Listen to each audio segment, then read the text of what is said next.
Ambiente y medio. En octubre siempre hay algo gratis para hacer en la ciudad. FIBA, Björk Digital, Noche de los Jardines y BEA celebra Galicia, Ucrania y Armenia. Además, música en el Rosedal, Minicentro y muchos eventos más. Vamos, Buenos Aires.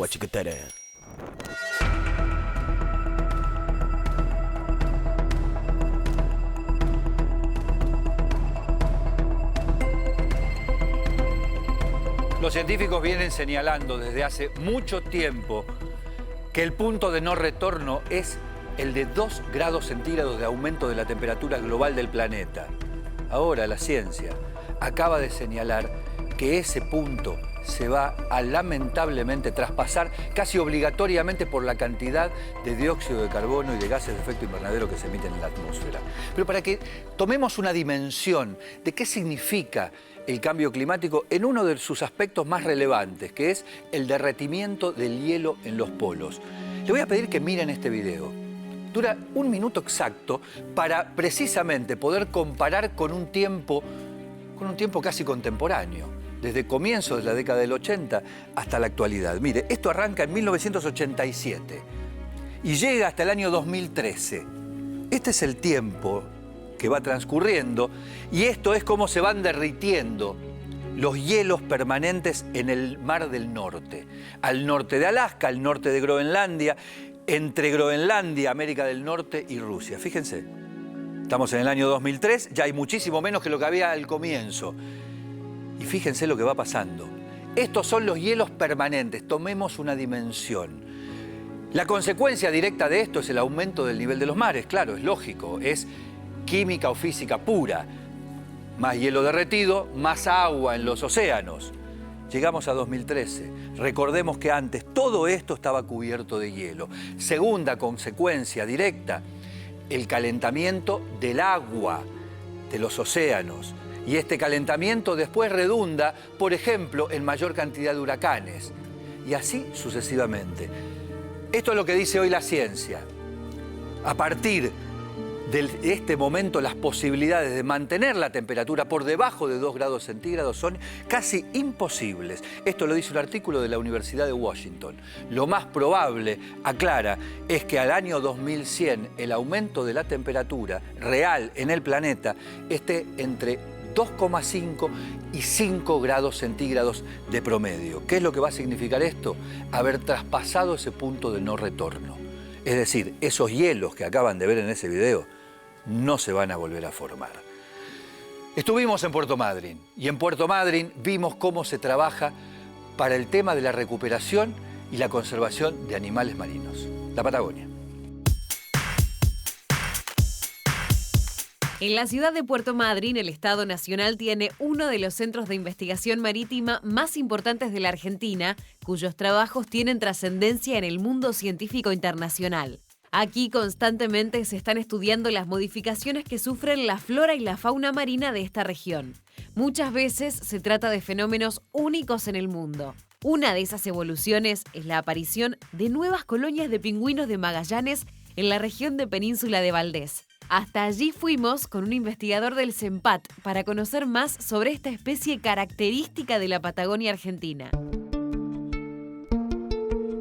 Es una de las colonias más grandes de pingüinos de Magallanes, que es nuestra, digamos, especie emblemática en el país. Si bien no es la única, es la que más numerosa, digamos, del país. Es una colonia que está en constante crecimiento, 120.000 parejas reproductivas, en un número que crece del 10% anual. Los pingüinos, digamos, se reproducen en general de septiembre a marzo, en lo que los animales terminan de mudar su plumaje para volver al mar. Y ahí se van muchos meses al agua hasta volver de nuevo en septiembre a establecer el ciclo reproductivo. Los pingüinos hace miles de años que perdieron la capacidad de volar. ¿Por qué? Porque ganaron en la capacidad de nadar debajo del agua. Son los animales, en términos de las aves marinas, más especializados en bucear. Con unas alas adaptadas en aletas, como las que vemos acá, ellos logran, digamos, de alguna manera volar debajo del agua. Son plumas que están perfectamente adaptadas para la aislación del cuerpo respecto de digamos, la temperatura del mar. Y eso les permite vivir en climas hostiles como digamos, la zona antártica, subantártica. El problema es que cuando hay restos de algún derivado del petróleo o incluso petróleo en el mar, las plumas se manchan, pierden la capacidad de estar aislados y de esa manera terminan muriendo de frío. Si observamos allá atrás, hay varios pingüinos que empiezan a salir del agua. Exactamente. Están viniendo un viaje muy largo de aguas, digamos, del extremo sur de Brasil. Por primera vez están tocando tierra, digamos, para de vuelta empezar con el ciclo reproductivo anual. Salen del agua bien armaditos. Sí, tiene que tener reservas. Ellos no tienen alacenas, las reservas las tienen que tener en el cuerpo, digamos, no pueden poner en una alacena. Entonces, de alguna manera, ellos tienen mucha reserva para poder hacer frente a una etapa reproductiva que va a ser larga y que probablemente haya días donde no puedan comer. El macho prepara el nido para la hembra. Exacto. En este momento están llegando los machos, llegan primero ellos, ganan, digamos, ocupan un nido, en general eligen el mejor en términos, digamos, para que esté seguro del viento, de los predadores, digamos, de que no se caiga con una lluvia, que no se derrumbe. Y una vez que tienen el nido, esperan, lo preparan, lo van limpiando, lo van acomodando para que una vez que llegan las hembras, la hembra elija ese nido, probablemente ya sea una pareja previa, digamos, un año anterior haya reproducido con esa misma pareja. Este es un buen nido para ellos, están metidos abajo de un arbusto, pero además en una cueva. Entonces, este es un buen nido y el macho lo va a cuidar. Bueno, nos alejamos despacito de este pingüino que parece que ya eligió su nido y está esperando la época de reproducción. Dale. Estos animales tienen requerimientos muy especiales de temperatura. En términos ambientales, ¿el cambio climático podría afectarlos? Sí, es una muy buena pregunta porque, digamos, es algo en lo cual estamos trabajando ahora. Hay otros en los que sí se ve afectado, pero acá en Argentina nuestro pingüino no se los está viendo tan afectados por el cambio climático en términos de la obtención de alimento por el cambio en el ambiente.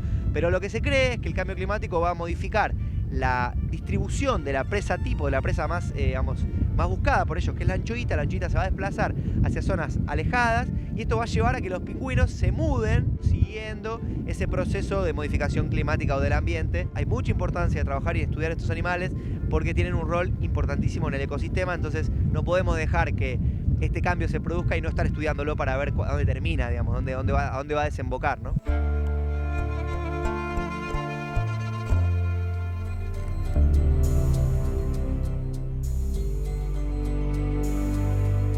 Aprovechamos esta visita a la Patagonia, en este caso a la región costera sur, para hablar del trabajo científico que desarrolla el equipo de Pampa Azul, una iniciativa estratégica de investigaciones en el mar argentino que incluye actividades de exploración, conservación y búsqueda de nuevos recursos naturales sustentables para la actividad productiva. Este trabajo, respaldado por diferentes ministerios, tiene como uno de sus objetivos principales mostrar todo el potencial que hay en nuestra plataforma marina.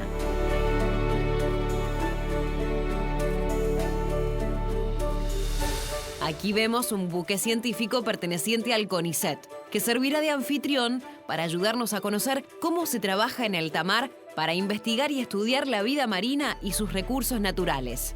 Hoy la tarea será colocar una sonda de profundidad para obtener datos muy importantes sobre nuestras corrientes submarinas y nuestra actividad subacuática. Bueno, acá lo que estamos viendo son 3 conjuntos de ventos, que son estas boyas amarillas que sirven como flotabilidad del fondeo. Están distribuidas en toda la longitud del fondeo a distintas profundidades. Son 2 conjuntos de 8 y 1 de 6. Esta boya se llama Balmoral, también sirve para flotabilidad. La diferencia de esta con las ventos que vimos recién es que esta boya equivale aproximadamente, tiene la flotabilidad de 15 ventos. Este es uno de los 4 correntómetros Aquadoc que van a ir amarrados al fondeo en distintas profundidades. Lo que hace este correntómetro es medir la intensidad y la dirección de la corriente, además mide la temperatura y la presión en los puntos específicos que queda amarrado. Acá tenemos los ojos del correntómetro, que es por donde toma las medidas. Vemos que el instrumento está amarrado a una estructura que contiene una aleta. Lo que hace esto es hacer que cada instrumento que está amarrado sobre el cable a distintas profundidades tome los datos de la velocidad y esté en la misma dirección de la corriente. Para eso está puesta esta aleta en este lugar. Como vemos, la actividad es intensa, tanto de día como de noche. Aquí todo está sometido a los caprichos de la naturaleza, con sus vientos, sus mareas y su clima. Todo hay que hacerlo en medio del mar. Y esto nos permite entender lo difícil que es esta tarea. Ya colocamos la sonda y los investigadores están obteniendo datos importantes. Fue un trabajo arduo, pero nos permitirá obtener nueva información sobre nuestro mar para seguir explorando su gran potencial. La aventura en el buque oceanográfico austral seguirá y nosotros, seguramente en otra oportunidad, volveremos a contar esta digna tarea ambiental que realizan nuestros científicos desde el corazón de nuestro mar.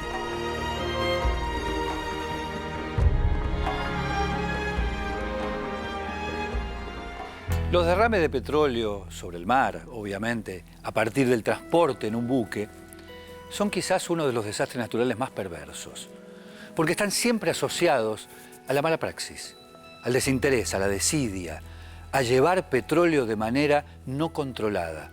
Claro, porque muchas veces además tiene que ver con petróleo que se mueve de modo casi clandestino. ¿Qué desastres petroleros recuerdan? ¿El Exxon Valdez? El de Shell frente a las costas de Magdalena, donde el río de la Plata se confunde con el océano Atlántico.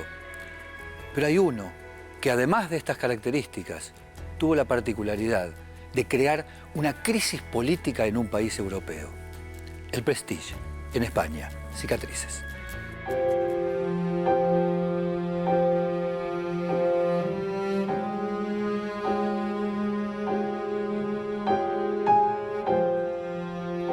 Cuando el buque Prestige encalló frente a las costas de Galicia y empezó a volcar las 77 toneladas de fuel pesado que llevaba en sus entrañas, nadie imaginó que se estaba conformando el desastre ambiental de mayor repercusión política y mayor costo económico de la historia europea, y de mayor injusticia.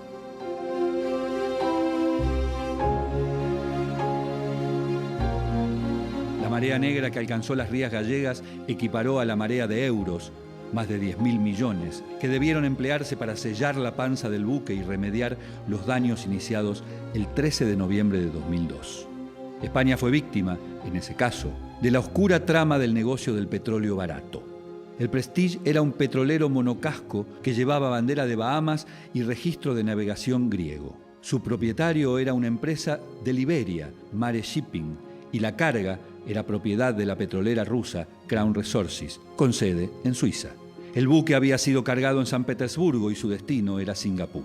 Lo primero que brotó junto con el crudo fueron las especulaciones respecto de los motivos del accidente. Luego de la delirante hipótesis de un tronco a la deriva, se admitió que la fatiga de materiales en un barco de casi 30 años y pésimo estado de mantenimiento era una causa más que plausible. En la posterior investigación se supo que era su último viaje previsto. Ya había sido determinado que pasaría a desguace. Apenas provocado el accidente y rescatada la tripulación, comenzó el espectáculo de improvisación y desconcierto del gobierno español. No es una marea negra, sino un pequeño vertido de fuel, sintetizó un ministro del gobierno de José María Aznar. La intención, inútil como siempre, era tapar el crudo con la mano.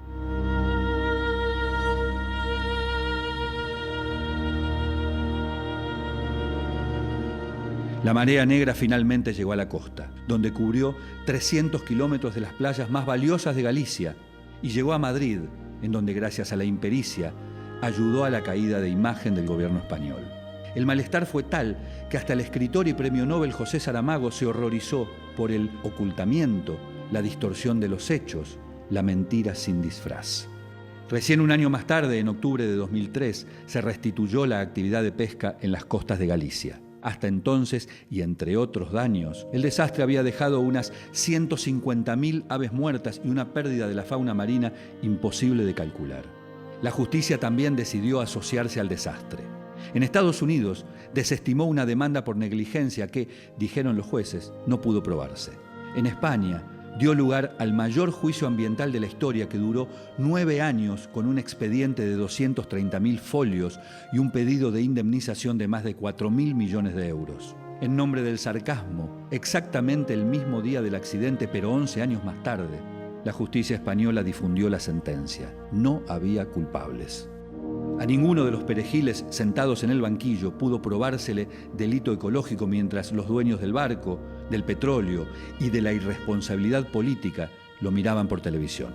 Quizás gracias a ese fallo se pueda entender por qué 7 de los 10 mayores derrames de petróleo en Europa de los últimos 30 años se produjeron precisamente frente a las costas de Galicia.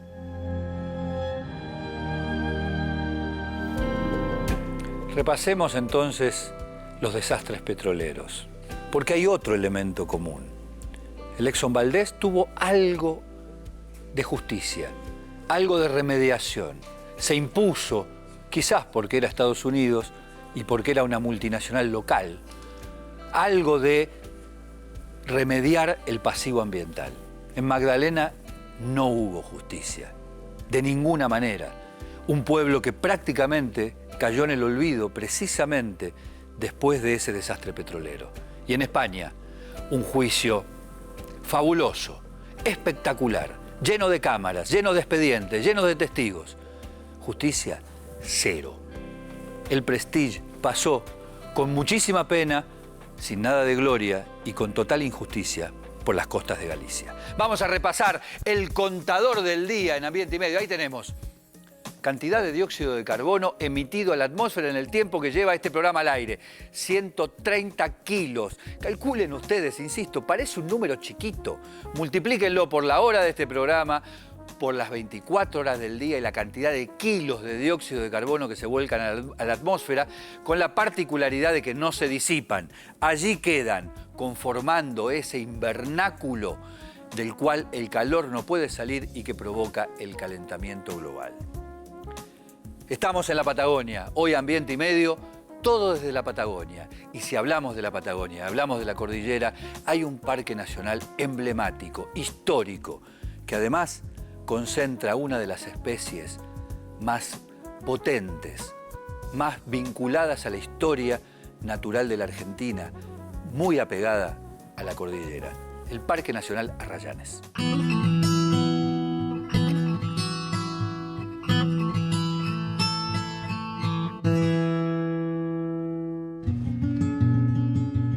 Dentro del Parque Nacional Nahuel Huapi existe otra reserva natural importante y emblemática de nuestras especies nativas reconocidas mundialmente. Se trata del Parque Nacional Los Arrayanes, un espacio dentro de la península de Quetrihué que se interna en el lago Nahuel Huapi en el sur de la provincia de Neuquén y que alberga una especie muy particular que te queremos mostrar.